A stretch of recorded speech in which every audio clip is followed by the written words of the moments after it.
Okay, picture this. You're sitting there, right, at a slot machine. The reels are spinning, they slow down. Two jackpot symbols lock in. Click, click. Mhm.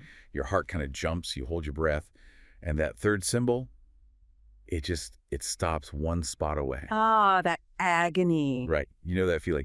You clench your fist, and that little voice goes, ooh, so close. Okay, one more spin. Definitely next Yeah, time.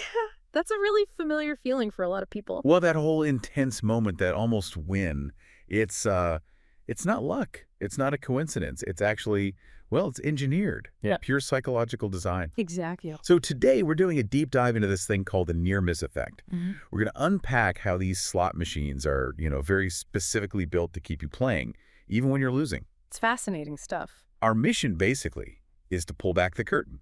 How does your brain actually react to these near misses? Why are they deliberately programmed in? And, what does knowing this actually mean for you? Let's get into it. Okay, so what exactly is a near miss? Well, it's pretty much what it sounds like. It's that scenario where you almost get a win but just fall short. Like the example I gave, two symbols line up, the third one's just off. Precisely. That's the classic visual on a slot machine.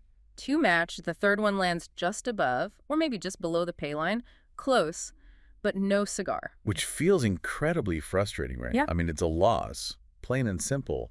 But you're saying the brain, it doesn't quite see it that way. That's the crux of it. Objectively, yes, it's a loss. You didn't win any money. But subjectively, your brain processes it a bit differently. It's more like, well, like a partial win, or at least strong signal of progress. Progress. How's Like that? it taps into something really fundamental. Our brains are basically wired to reward progress, like even tiny steps forward. It's always looking for signs that we're getting closer to a goal. Huh.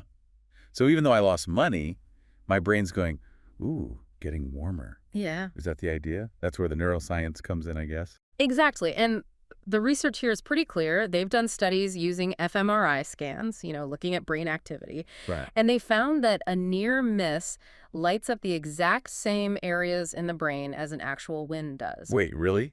The same spot? The very same. When you get that almost, your brain releases dopamine. That's the feel-good chemical, the reward chemical that you get when you actually score a win. So let me get this straight. The same chemical rush I'd get from hitting a jackpot. I get that even when I almost win, while simultaneously losing my money. Uh-huh. That's what the science shows. It's kind of wild, isn't it? The brain is essentially celebrating releasing this reward chemical, even though the outcome was negative, just because it felt close. That feels like a biological loophole being exploited. Our reward system triggered by failure. It's celebrating the anticipation, you could say, the feeling of being on the verge. And yeah, this is where we shift from just brain chemistry to, well, deliberate design. Because the people who make these games, they know all about this. They know about the near-miss effect. Oh, absolutely. They don't just know about it. They actively use it. This isn't some, random quirk of how the reels happen to stop. So you're saying these almosts are planned. They're written into the code. 100%. Modern digital slots, they're designed with specific near-miss frequencies calculated into their algorithms. These aren't happening by chance like they might on old mechanical reels. Wow. They are programmed intentionally to happen often enough to keep players feeling like they're constantly, just about to win. And the reason why they do that, I assume it's not out of the goodness of their hearts? I know. The motivation is pretty straightforward, really. Near misses are proven to increase how long people play the session time. Okay. They increase the total number of spins a person makes. And ultimately, they increase the total amount of money wagered. It keeps people in the seat, spending more. And this is legal. Engineering losses to feel like wins to keep people playing. Yep. Within the regulations of the gambling industry, programming near misses is generally permitted. It's considered part of the game design, even though it's, well, psychologically manipulative. So how does this actually play out for the person sitting there? What's the psychological trap? Well, it sets up this really powerful habit loop. Think about it. You spin, you get an almost win, dopamine hit, feels like progress. What do? Spin again, because you feel like you're onto something. Exactly. Or maybe you spin and it's a complete miss. But that memory of the recent almost win, that little dopamine echo, it's still there, pushing you to try just one more time. It creates this illusion that you're getting closer, that the big win is inevitable, just around the corner. Precisely. The player gets caught in this cycle, genuinely believing they're just one spin away. It's a kind of engineered self-deception. So when you feel so close on a slot machine, that's not the machine hinting at future luck. Yeah. That is the trap.